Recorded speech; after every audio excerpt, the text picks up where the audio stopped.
Imagine investing your life savings into a scheme that promises massive returns, only to find out it's all a sham, a financial scam that took millions of people's hard-earned money.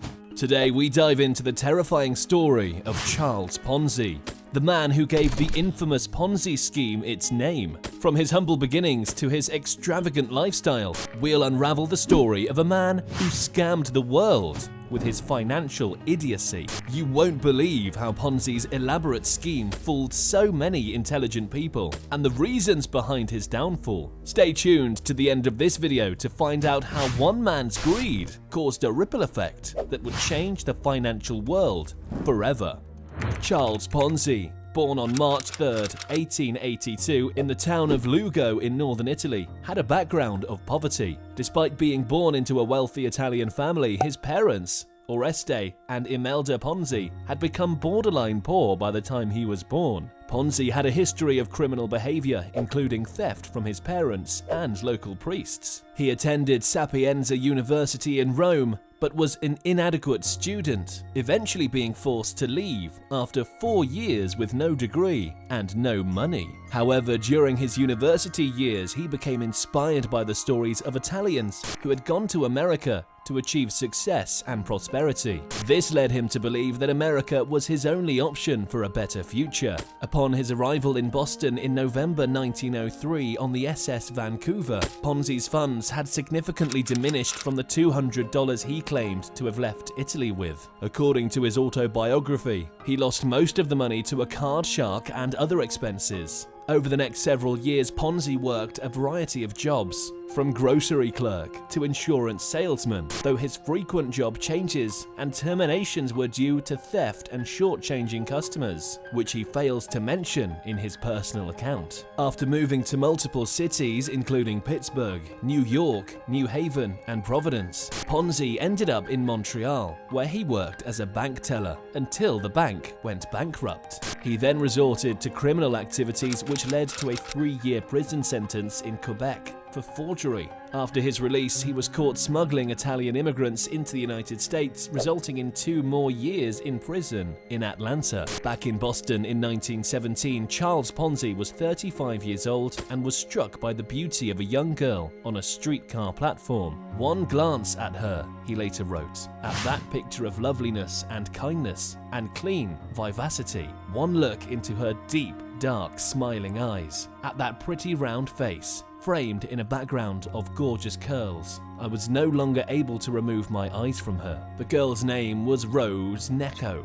and they married in February 1918. During the following months, Charles took on various jobs, including working at his father-in-law's grocery store, an import-export firm, and his wife's family fruit business, which unfortunately failed shortly after. Despite the ups and downs, Rose stood by Charles's side through it all. They lived a luxurious life with a 12-room mansion, servants, and a custom-made limousine. When the Ponzi scheme collapsed and Charles was jailed for mail fraud and later deported, Rose stayed with him. They eventually divorced in the mid-1930s. In 1919, Ponzi established himself in a small export-import firm, and one day he received a letter from a Spanish company seeking an advertising catalogue. To his surprise, the letter contained an international reply coupon, a voucher that could be used for postage in other countries. This sparked Ponzi's imagination, and he quickly realized the profit potential of taking advantage of the exchange rate differences by buying IRCs in one country and exchanging them for stamps in another.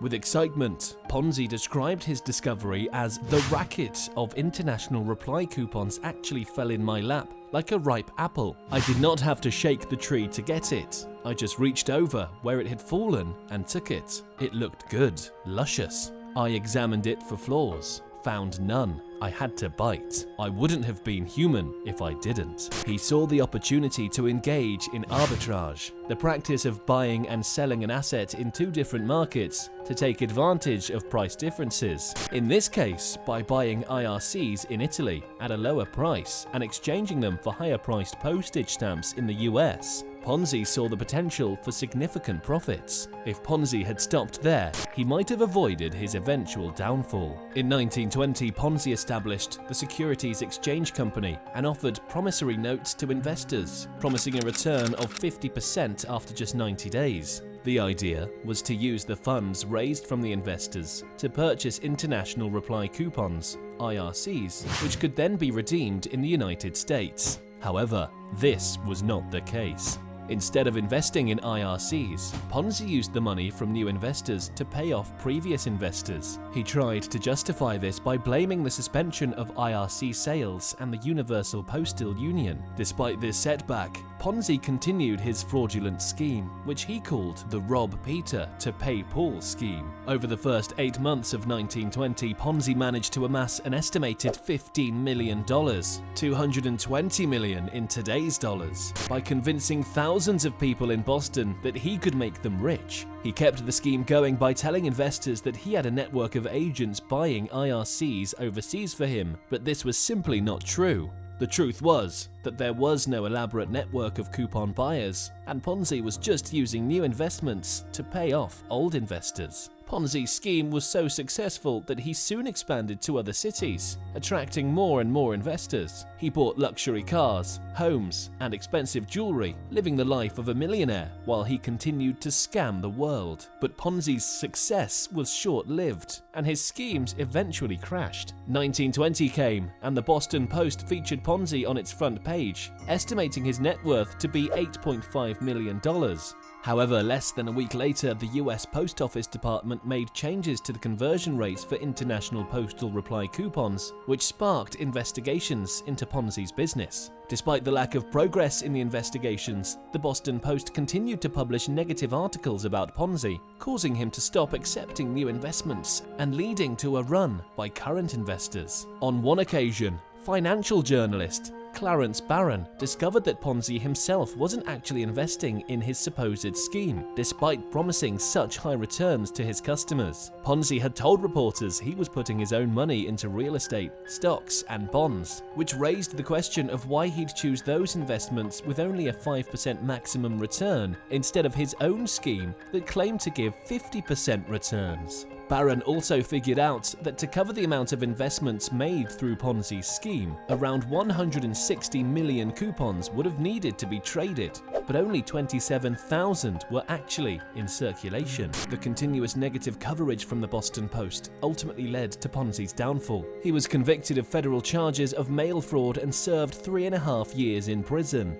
After his parole, he was charged with state charges, fled the country, and was eventually caught and sentenced to prison again. Upon his release, he was deported back to Italy, never having become a US citizen. His life in Italy and Brazil remains largely undocumented. One of the probable scenarios has him managing a small airline transporting supplies to Italy during World War II. This airline was closed down by the US and Brazilian governments once America entered the war. To make a living, Ponzi taught English and French and served as an interpreter.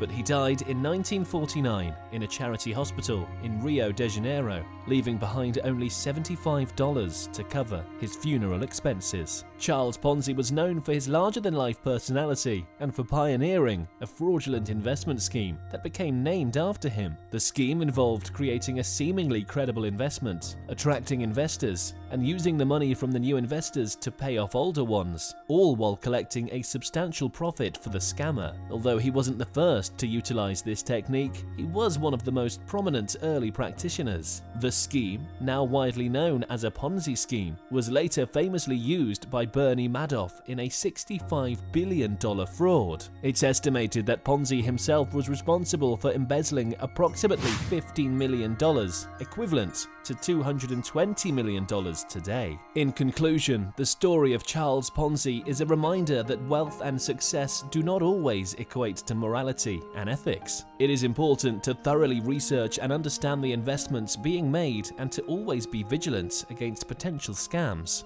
Greed and deceit can have devastating consequences, not just for the individual, but for the countless others. Be sure to catch our next video featuring more authentic success stories from top brands. The unbelievable story of homeless teen who created Louis Vuitton.